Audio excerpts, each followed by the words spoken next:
Hello, everybody. Welcome back from your breakout sessions. We hope you had amazing opportunities to hear some really impactful leaders and organizations that have been part of these last 2 days. Over 70 sessions spread across these last 2 days, really terrific impact. Thankful for everybody for sharing their time and energy with us. I know it's been a long journey to get through these 2 days. So many people we want to hear. So thank you for staying with us right to the end here. But we're going to close on a really strong, powerful note here as we bring up this panel on athletes who are really making an impact through philanthropy. So this is going to be our last panel leading into the closing fireside chat with David Meltzer and Richard Jaffe. And I'm going to turn it over to our moderator, Kayla Bradham, who's our VP of Community Development at the Sports Philanthropy Network and has had many of these people on her Legacy After the Locker Room podcast. And you have an opportunity to catch up on those episodes if you haven't heard them and hear even more details and more stories. So Kayla, all yours.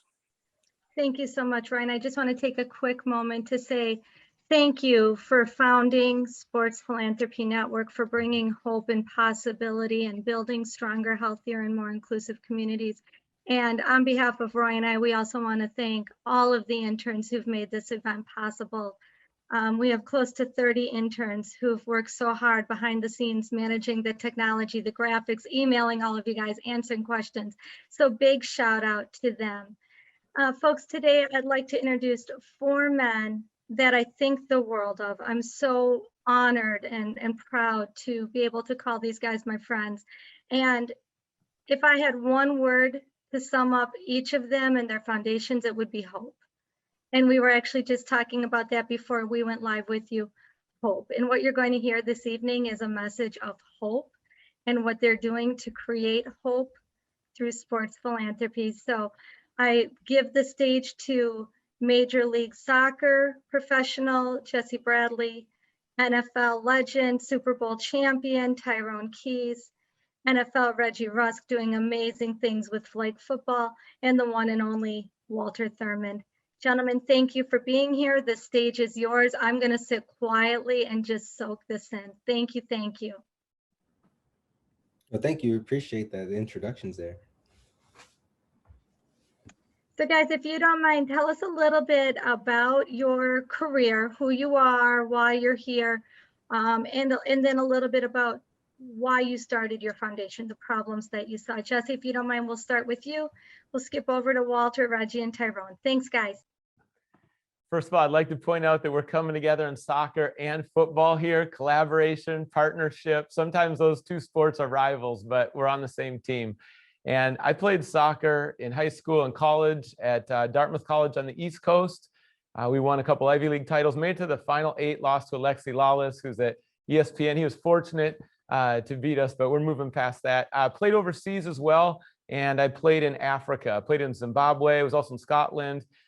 In Zimbabwe, as far as my career goes, there was a tragic ending, and I took a prescribed medication. It was every week to prevent malaria.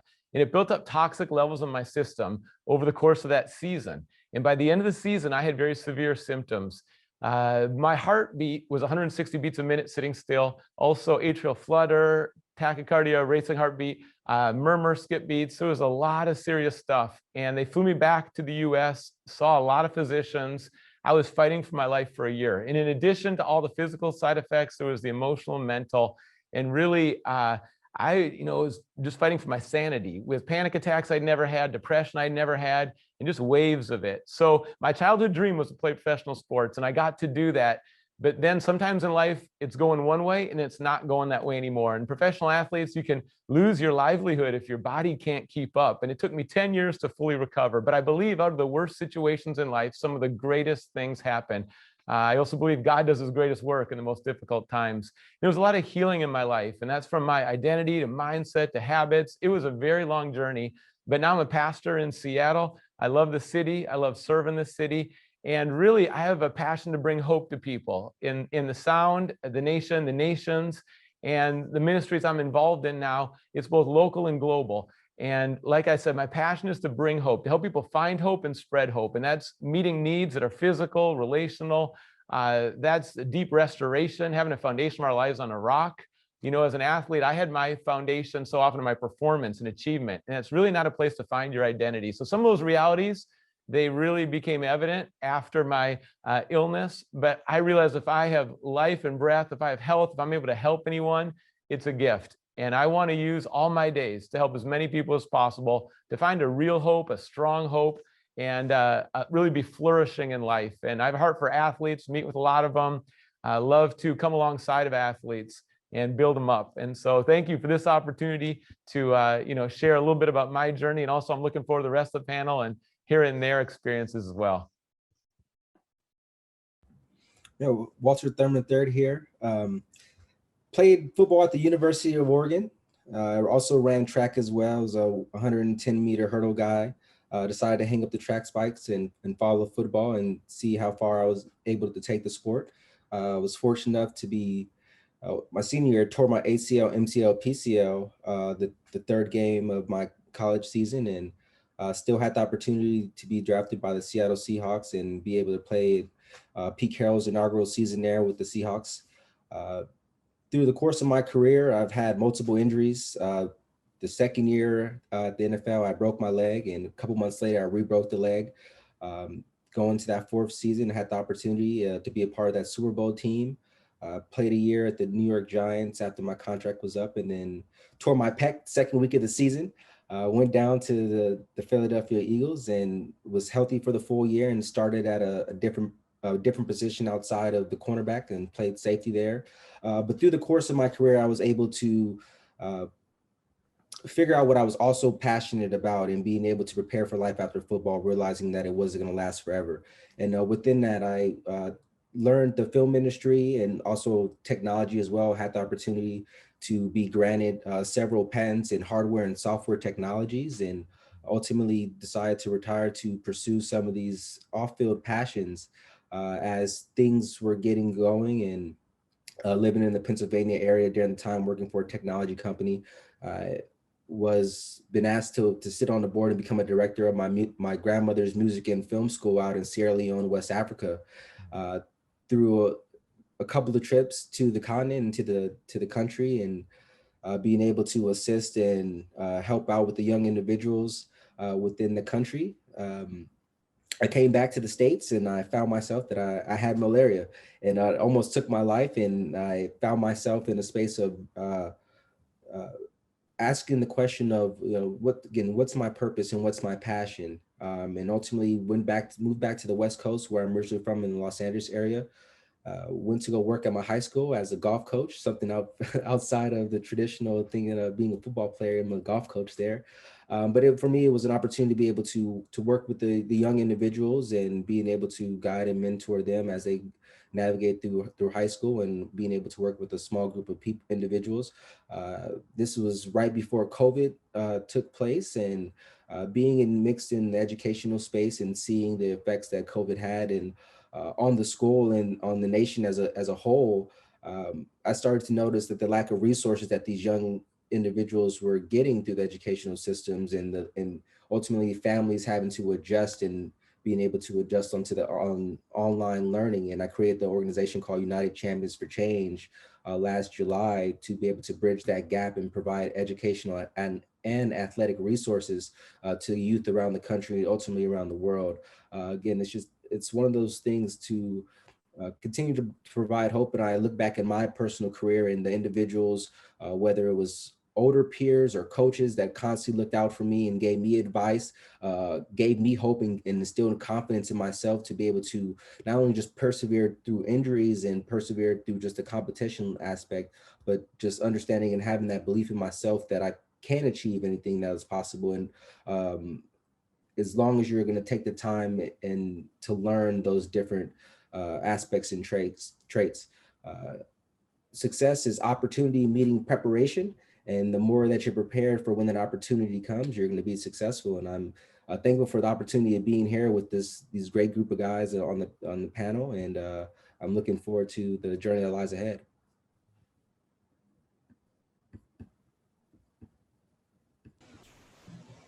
Hello, can you hear me? Yes, we can. I guess I'm up next here. Did I hear somebody say that they were from Oregon? Or I went, I went, I somebody? went, to, I went to the University of Oregon. Okay, yeah, that's okay. We were just back. We were just out there visiting Oregon, and my name is Tyron Keys. I'm from Jackson, Mississippi originally, but I'm gonna bring it full circle just a little bit here because we were just at the University of Oregon. And the University of Oregon, they had me, my high school coach, and one of my former students who's now helped over 300 kids go off to school there. But University of Oregon is doing a study on longitudinal mentoring, and they had never seen it up and close in person. And let me just take you back. When I was 14 years of age, my high school coach used to load up guys every weekend and take them to colleges, the seniors. And I just never forget looking at his Grand Prix and watching those guys get in the car on Saturday mornings and Saturday mornings, going down to visit the local colleges, not so local, but Alcorn, Grambling, Southern, and Baton Rouge, and places like that. I said, man, I got to get in that car. I got to get in that car one day. And as a 10th grader, coach became my my role model. And I just wanted to do what he was doing for kids. I said, if I ever get a chance to make it, that's exactly what I want to do. And so fast forward, after a dream come true, I'm gonna just bag it up. Growing up in Mississippi, in the time that I grew up in, 1971 was my first involvement with football, and we had a chance to go to the Kansas City Chiefs, Cincinnati Bengals. They were playing in Jackson, Mississippi, and that was the first time that I ever seen the races of people get together and mix. And that was definitely the first time that I ever seen football teams, black and whites, be on a team together. This was in 1971, 50 years ago. And we had a guy that was from Jackson, Mississippi, Nolan Smith. Nolan was on the team there, and he invited the young boys in the area from the Boys and Girls Club to come down and get on the sidelines and mix and mingle. We went in the locker rooms, and we just seen, I just never forget. I just saw every Super Bowl, I get a chance to see guys like Jan Stenerud, Lynn Dawson, Willie Lanier, and Bobby Bell, and I said, man, I got your autograph when I was 10 years old, And but I had just never seen guys mix and mingle and have fun together. But the one thing that stuck to me was when it was time to leave, and I witnessed two different buses. The black guys got on a black bus. I mean, it was a note saying buses. It was segregated, but here they were in the locker room, 1 minute high-fiving, something that I had never seen in my life. People coming together, just having fun. And then the next minute, they get on two separate buses, and then we go to the game the next night, and they run out together as one team. And so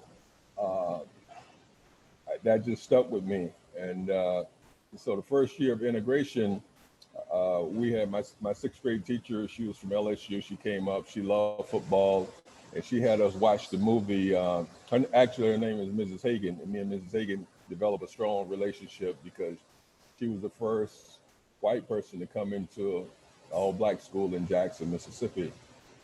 And but she loved football, so she had me do a book report on the NFL draft and Archie Manning. Archie Manning was coming out that year, and he was going to Ole Miss. And of course, at that time, Ole Miss didn't even have any black players on the team.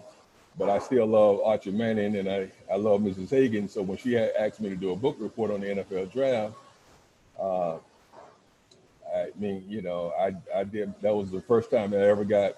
I was hustling to do a book report because I fell in love with football, and I found out that football, the NFL draft started in 1936, and it started to create parity amongst the teams, so that the worst teams can get a chance to choose first, and that would create parity, and it gives the teams opportunity rise up. And so with that being said, you know, that was my first time just actually digging into the game of football and seeing how I can take the game from the playing field and take it to another level. And lo and behold, at the end of my football career, after I ended up going to Mississippi State, went to Mississippi State there and got drafted to the New York Jets, ended up not going to the Jets, but went to Canada and stayed for 2 years.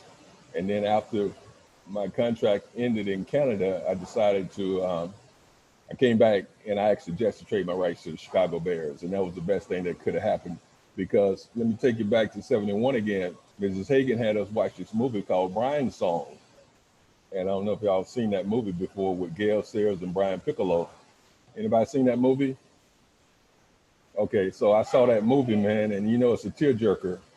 Brian Song and Gail Sayers, they were the first two integrated roommates in the National Football League. And I said, man, that's the team I want to play for, because what I had witnessed a year earlier with the two teams getting on separate buses, I just knew that that wasn't the way life was meant to be.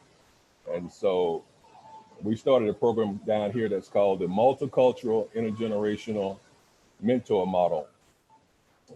And what I mean by that is we have all different people, all different types of people from all different backgrounds. Intergenerational, Mrs. Hagan has been part of our program. She came down here and helped us kick off the program 10 years ago. And so did my high school coach, who allowed me to get in that Grand Prix my senior year. And we just been rocking and rolling, man. 1,000 kids later, 5 of my former students are principals. One is now the GM for the Detroit Lions, Brad Holmes. We got several of them that are NFL scouts, doctors and lawyers, and they're just doing their thing. And we operate off of the message of the root to the fruit there. And each one, teach one and reach one, and we just keep it going there from that standpoint. Thank you, Tyrone. Reggie? Man, it's hard to follow up with that one. But hey, I'm very appreciative to be on the panel with you. You know, I'm just trying to be a beacon of hope for others. And so I grew up here I'm from Texas. I grew up in Texas City, where there wasn't a lot of hope. There wasn't a lot of guys going to college and being able to experience what it's like outside of that hometown.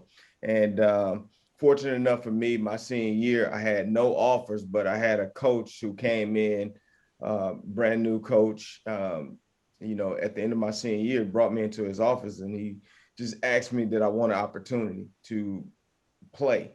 And not having any offers, I took that opportunity and went to a junior college out in California.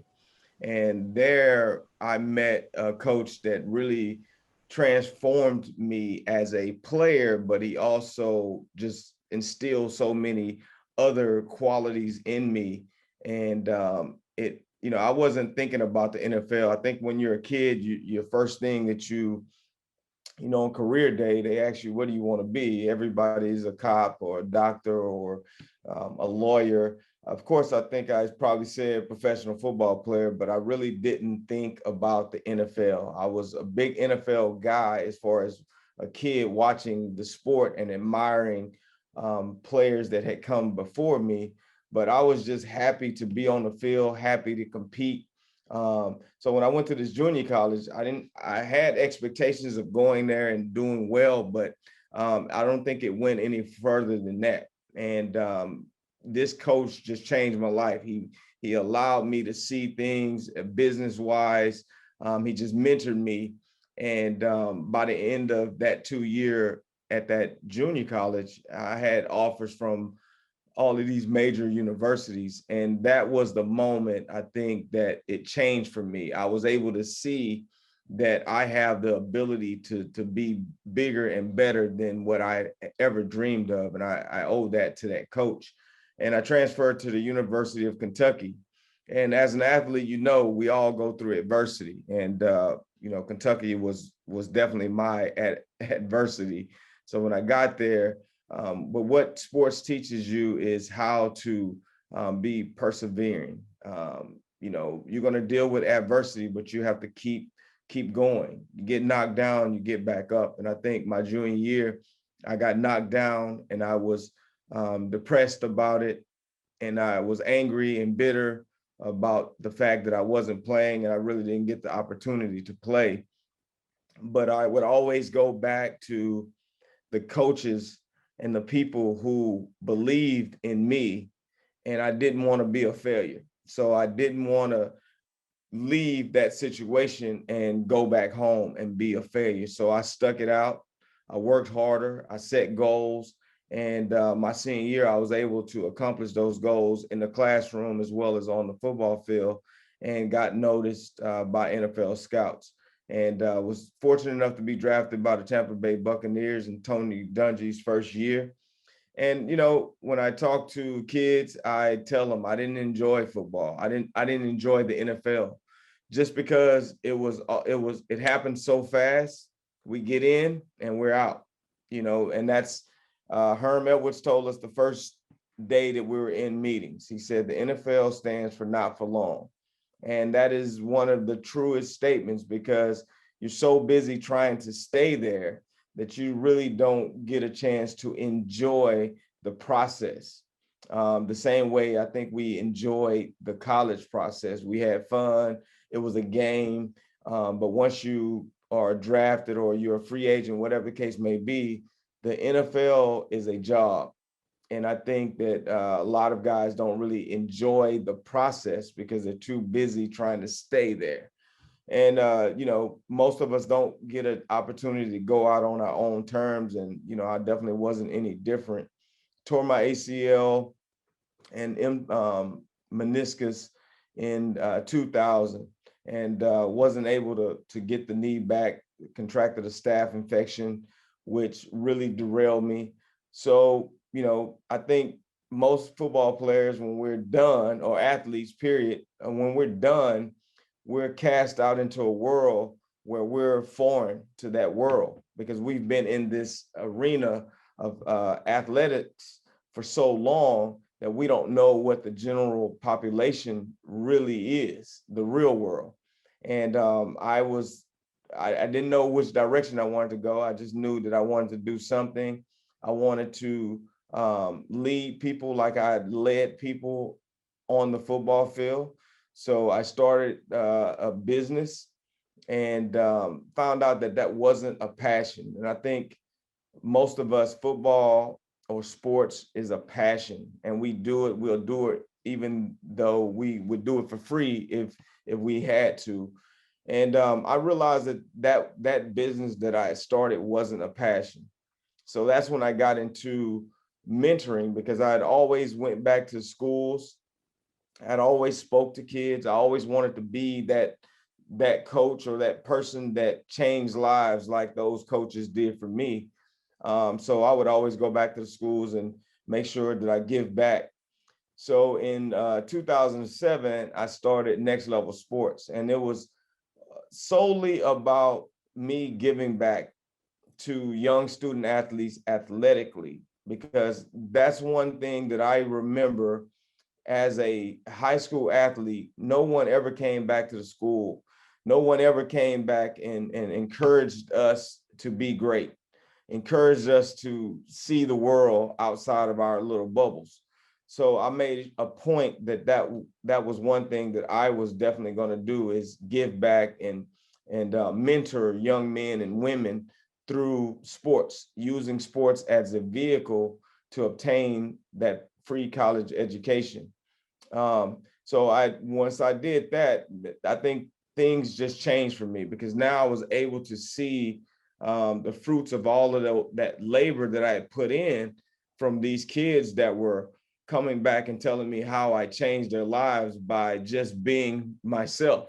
And so I did that for over 10 years, when I realized that there were other things that were needed the same way that I needed the guidance and the mentorship and the, going into the league, had no financial understanding, not understanding that when I was in college, I was a brand and how to brand myself.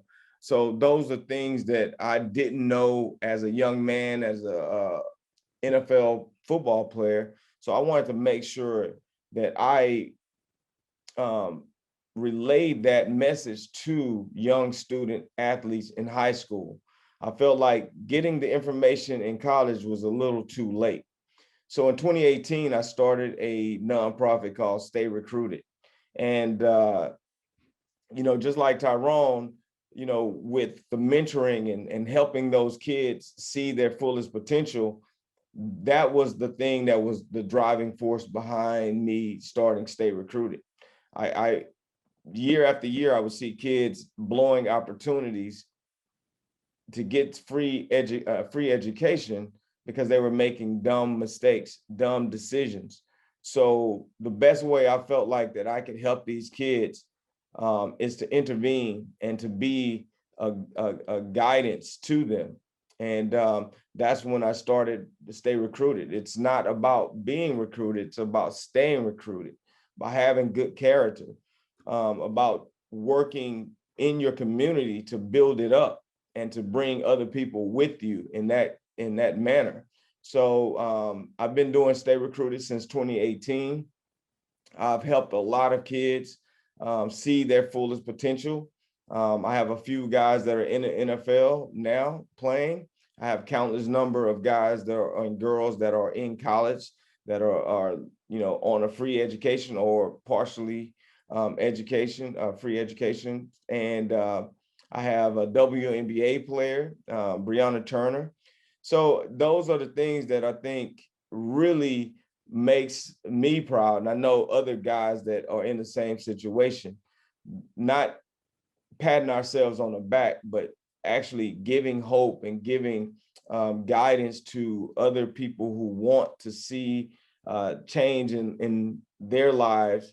And I think we are the beacons that bring that light to these people, these young people who want to see great things out of their own lives.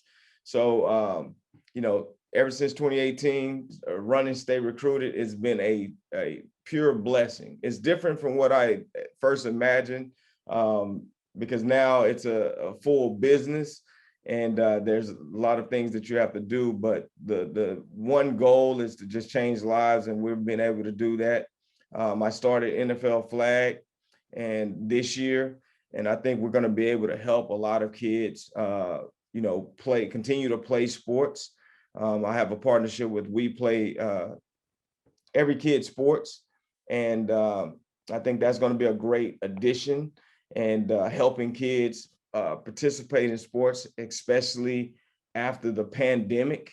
A lot of kids are not able to play because the parents can't afford the registration fees. So Every Kid Sports is, all I have to do is find the kids that are in need, and they're going to pay those registration fees. We've also partnered with the Super Bowl of Caring. I really just now really had a good understanding of the food insecurities that are plaguing our communities. And when I partnered with them, I was able to see that a lot of kids go home after school and they don't have much food to eat, if anything. And these families are really suffering. So it really opened my mind and opened my eyes to that deficiency that people are dealing with. So working with Super Bowl of Caring, we're working with several districts where we're trying to put food pantries into the schools. So now these kids could bring a backpack, take as much food as they need home with them and feed their whole families. And I think, I feel like us as being former professional athletes, I think that's something that we have to do. We have to use our platform and help as many people as we can. And I think I've told you, Kayla, before, like eternal life to me is how many hearts and minds can you touch, right? And if we can touch thousands and thousands of lives will live eternally through the lives of the people that we touch. So that's my goal. My goal is to live eternally based off the decisions and the things that I do for other people today, and really leave that legacy and, you know, really bring people up. And, you know, that's definitely my goal. And partnering with people that have the similar background, similar beliefs, I think we can make all of those things happen. I just want to say thank you guys so much. I told you this was all going to be about hope, and man, it is. I'm just going to let you respond to each other based on what you guys are hearing, and maybe talk about, you know, some of the problems that exist. For example, one of the things that I hear a lot is, oh, that's just a publicity stunt. That athlete doesn't really care. They're just trying to stay on the B celebrity list so that they don't drop down to the C list. You know, and people don't really see the heart until you prove it. Guys, go ahead and talk amongst each other about, you know, how having your philanthropic organizations work and promoting that authenticity in your communities. I just want to piggyback on what you were saying as far as how individuals view professional athletes. And I think we all kind of touched on it a little bit, just being in professional space and not kind of living in a real life type of circumstance until we retire. And when you look at the majority of individuals that are in professional sports and their socioeconomic backgrounds, it's usually at the below middle class level. And so the aspect of wanting to be able to get back is understanding the circumstances of that and being able to provide a better place than when we found it, so to speak.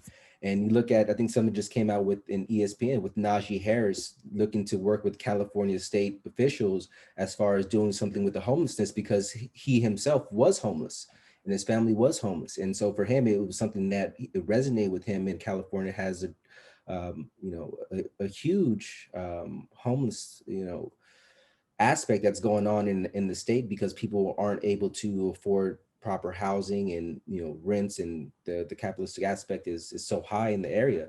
And so I think the things that we're doing as professionals of wanting to give back, it's much more deeper than just trying to stay relevant and maintain a celebrity status. When you speak to a majority of individuals, don't really care for that aspect of the sport. We just wanted to go play the sport and didn't really get caught up into the fame aspect. And so there's a human element that's disconnected from consumers and professional athletes and entertainers as well, that there's some misguidedness, whoever's kind of presenting that, if it's the media or if it's kind of this aspect of being able to put sports and entertainers on a pedestal within that aspect.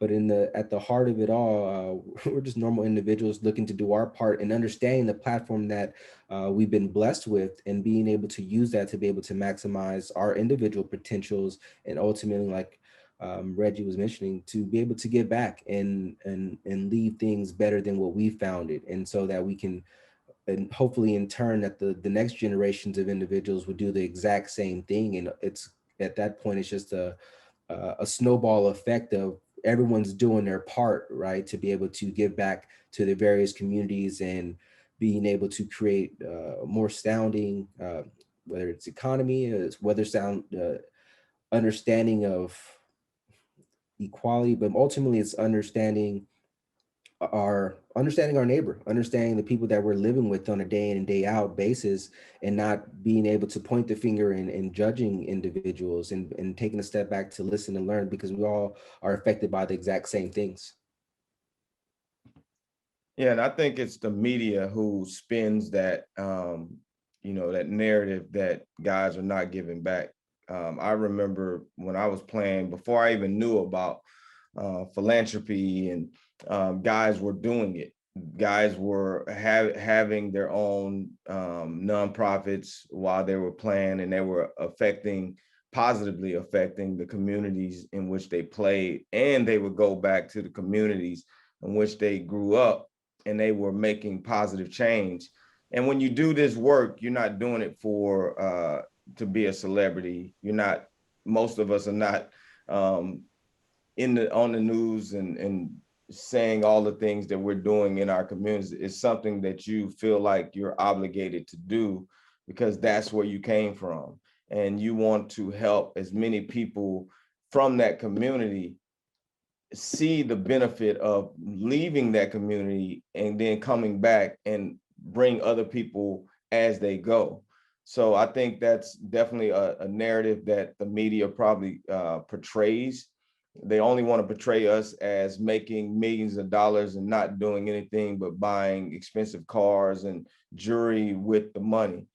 There's countless number of guys that are doing awesome things, Warwick Dunn, countless other guys that are doing a lot of work on the ground that are making real life change in their communities. And I want to also specify that, you know, a lot of us come from communities that were just disrupted. There's no money, there's no hope for a lot of people in those communities. So when we make it out and we're able to come and give back and show people, because we're visual beings, when you come back and you show that group of people that there is hope, I just made it out, I'm back. Now it gives them the sense of, I can do it if he did it. And you bring other people along with you. So I'll always fight that narrative that we are just out here trying to glorify ourselves. Most people don't even know who I am, just because I don't put myself out there. I want to just do good work and make sure that I'm helping as many people as possible. But there's a lot of good guys out here that play. Once they retire, their main mission and main goal outside of football is definitely giving back to their community. So I commend you guys and everybody else who does it. Reggie, and I just want to say thank you. And I just kind of want to back that up because I do see a huge problem with media ethics and media organizations who are doing that.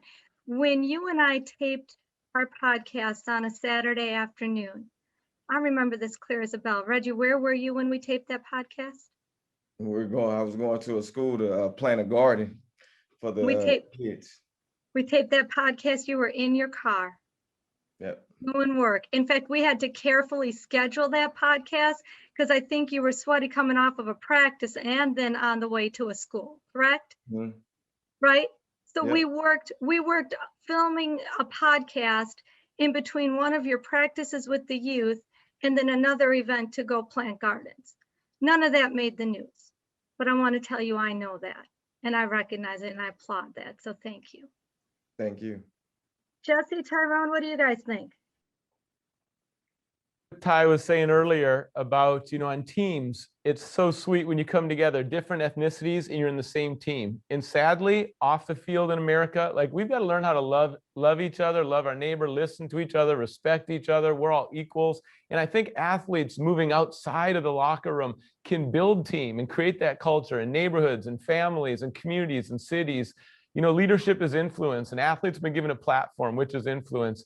And so many athletes have just great hearts and they notice what's going on around them. They're not limited to just a field. When I played in Africa, it really hit me, the reality that a lot of the guys I played with were dying of AIDS, that a year later, top national players, Rambo, Benja, like they weren't around anymore. Others, their career ends because of that situation. There was drought, there was famine. I mean, there were so many needs in the land. And a guy I played with, Tommy Clark, ending up devoting his life towards AIDS prevention in Africa through grassroots soccer. So you can combine, sport, relationships, team, and I would encourage anyone to tackle one need.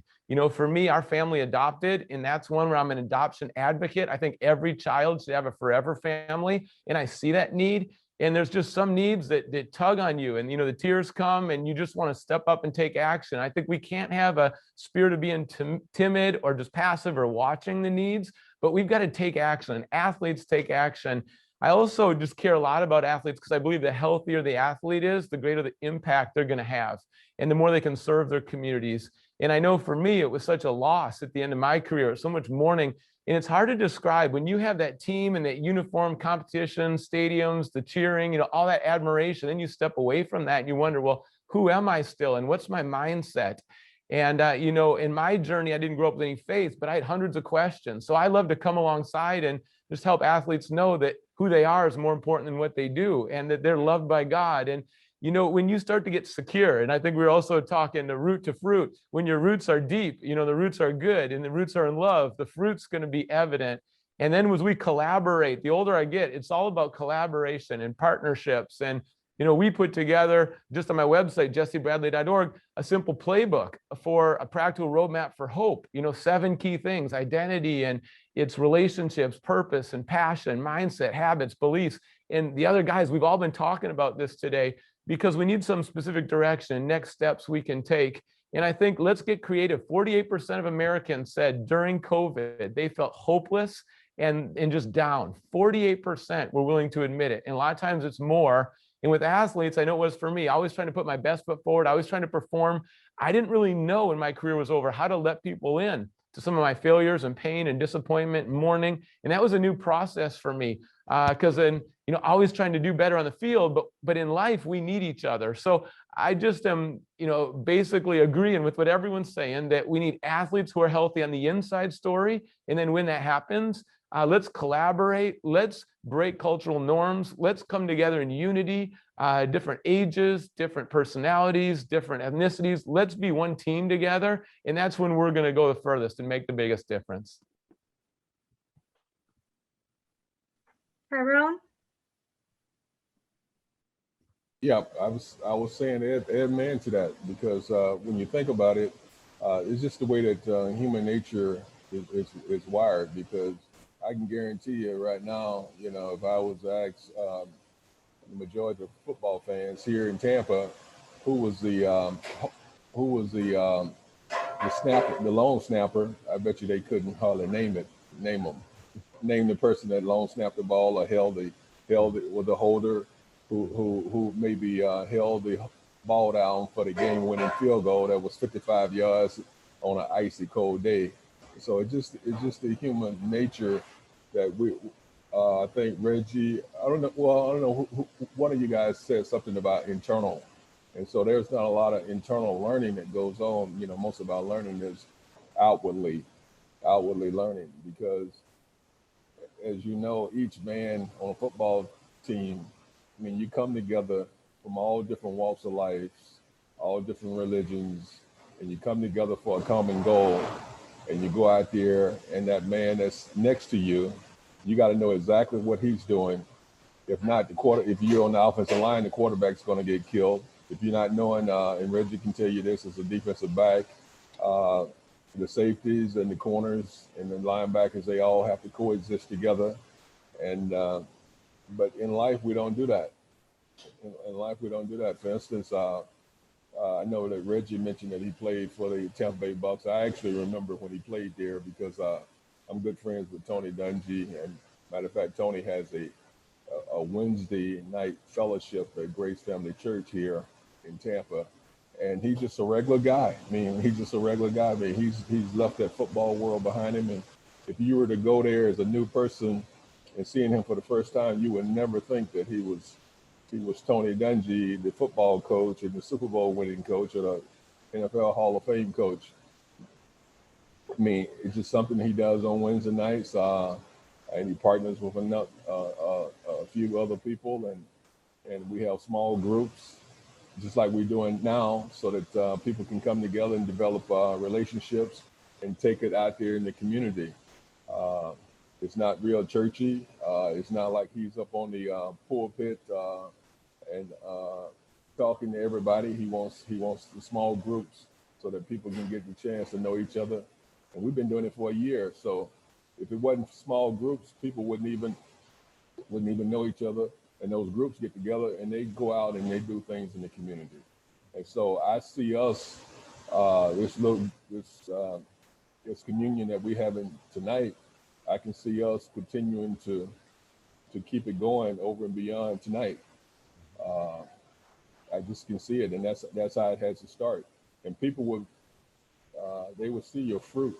They would see your fruit, and that's just how we just got to keep going, because everybody's born with a divine destiny. You know, the fruit is already in the seed. It just needs somebody to sow on it. And as I heard earlier tonight, everybody had somebody who came along their journey and sowed into them. And then once that time came, when the awakening took place in us, when our mind became clear and we left the football field, we said, aha, I can see why I ran across that coach. I can see why I ran across that person there. And Reggie being in Tampa, he mentioned Warwick Dunn, but Derek Brooks, he has a school here, a charter school. I've been involved with Derek for 25 years. And John Lynch, he played with John Lynch, and he played with a lot of guys who sold into our program here, and they set up scholarships back in their hometown through us because they were playing ball at the time. But they had a chance to receive all those letters that I would get on their behalf, and I would give it to them. And then they just never forgot. They just never forgot, and then they just continued on. So the John Lynch Foundation is still going strong. Warwick Dunn Foundation is still going strong. Derek Brooks now has a charter school, which is in the 15th year. He does it with the Eddie DeBartolo. And so, you know, Reggie being a draft pick with the Tampa Bay Bucks, he can easily reach out to some of those guys and let them know exactly what he's doing, because a lot of great things happen right here in Tampa. And I'm pretty sure that aroma rubbed off on Reggie. But anyways, that's my take on it. We don't have to seek out recognition, just like Kayla mentioned that she remembered that Reggie was out sowing seeds, planting the garden. He was out there sowing seeds, and now I know the story. So one by one, each person. So I'm going to share that same story, and that's how things take place. I mean, you know, you got that's how the Bible was took hold. You know, each person just kind of just shared stories, and it just rooted. And you know, that's kind of how the Holy Spirit works. Guys, we are just about out of time. We have about 5 minutes left. I said this was all about hope, and I feel like I just went to church. So I'm gonna ask each of you very briefly to take just a moment. The people that are watching you are in sports and they're in philanthropy. You're their heroes. So speak hope into them, please. Very, very briefly, but speak your word of hope to the people watching. Well, since I'm still live here, I mean, you know, basically you got hope, you got faith, and of course love is the greatest of all. So the one thing that I realized when I started the nonprofit business and wanted to mentoring kids and helping them develop a game plan beyond high school to college to career, what I noticed is you can't make somebody passionate about something, and so that's why I started that program where I wrote a letter to Paul Tagliabue, who was the commissioner back in 2001, and I shared with him, you know, I can't take on hundreds and hundreds of kids. We're a small operation, but we want to institute the draft concept where we can go into the communities and take the worst communities and take the best out of those communities. And the best will be, they'll come from community leaders in that area, teachers, and we have done that to a certain degree, but now we want to be able to help them become school teachers and coaches. And they offered us, they provided us a $25,000 grant, and now that's how we became. That's how the root to the fruit continued on. So now it's no longer fruit; it's fruition, because those students are now sitting at the table as school superintendents, athletic directors, and now they are making things happen, and they're sharing the stories, and that's how we have to continue to do it. We got to continue to share each other's root to the fruit stories there. And then that's how I was able to have my high school coach come down, my sixth grade teacher come down to see exactly how much they meant to me. And then I wanted the teachers and the coaches now to be able to, and their students to be able to see that one day that they'll be they'll be doing the same thing. You know, I wanted them to see a picture, a living live picture. And so that's what we all have to continue to do. Yeah. Thank you, Tyrone. Who's next? I would say start where you are, do what you can, use what you've got. Like, don't wait any longer, take some action, find a team. You know, it's hard to steer a parked car. So take that step, find that team. During COVID, there's one guy here that got a passion and a team together, and they've handed out over 10 million pounds of food during the COVID pandemic. Another person got together with the team, created hope boxes, and given out about 1,000 hope boxes with gifts or clothes or food or gift cards. Another team got together and they did drive-by prayer. And people drive in, they're hurting. They just come in and start crying, and there's someone to listen, someone to care, someone to pray. So when you take action, you know, we've been talking about faith today, you know, and Jesus changed my life, but faith isn't just to sit still. Faith, let's move it into action, and let's work together with all different ages, personalities, races, like just all different groups can come together. If we're humble, let's find common ground and let's make this place better. You know, United States of America, let's unite, let's love our neighbor, and let's change this generation. It's for right now. It's a right now time. We don't need to wait any longer.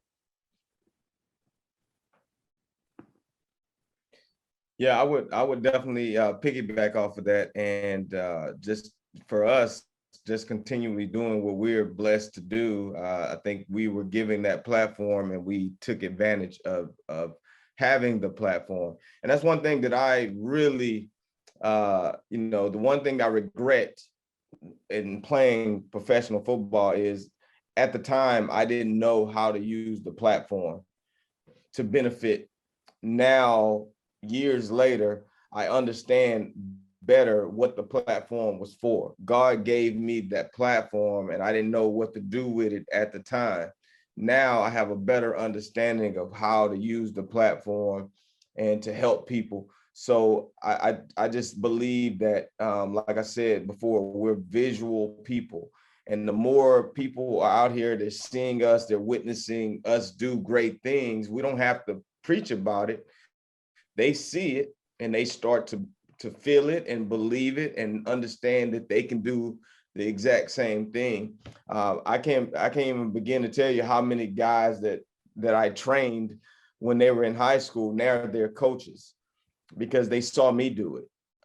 So just living the life and living the things that you're preaching or you're telling others, you live it, you be an example. And I think if we just continue to do our part, you know, the world's not going to be perfect, but the people around us are going to be inspired and they're going to try to live a perfect life as possible. So that's definitely our mission, to just continue to grow and you know, show others that they can do it as well. I think the biggest thing is unify. We're in an interesting space globally with COVID and countries and states being able to reopen. Everyone's been in a state of fear, been in a state of indoor closure, mental health, very anxious and worried about what's going on, lack of hope, jobs getting cut. I think we're at a point through our actions, because everyone talks about what they're doing or how things should be, but I think by our actions and showing our individual worth and our individual confidence in ourselves and being able to allow that to be able to spread through the things that we're looking to do as individuals, through the collective of current, former professionals, through just citizens of the country and citizens of the world. Everyone has a mission, everyone has a purpose in life. And it's a matter about being able to figure out what that purpose is. And it goes far beyond just business and work. It goes to actually creating change, and that's the change that lasts forever of humanity. And I think we're at a very crucial point in our society of having to be able to create that change and be able to do our part to be able to take that next step. And I think COVID has allowed us to be able to take a step back and be able to put things in perspective. I've always lived a life of finding the most positive things in the negative circumstances. I've just spoke about all the negative situations that I've encountered in my life as it pertains to my professional sport.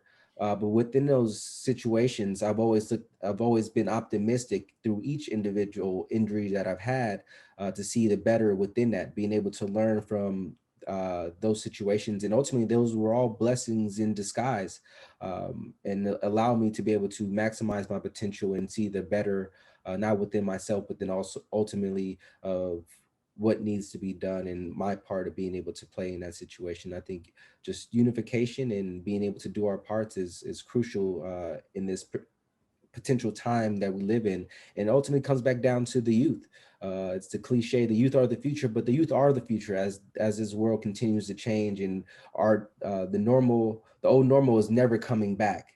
And so now we're stuck with today. This is life now, and the aspect of the youth are in a very interesting perspective right now, and the things that they are having to deal with, whether it's school, whether it's just life outside that space, if it's industry that's continuing to change, they are the future, and they need to be better equipped with resources, educational and things of that nature, to be able to better themselves for the overall growing of our society.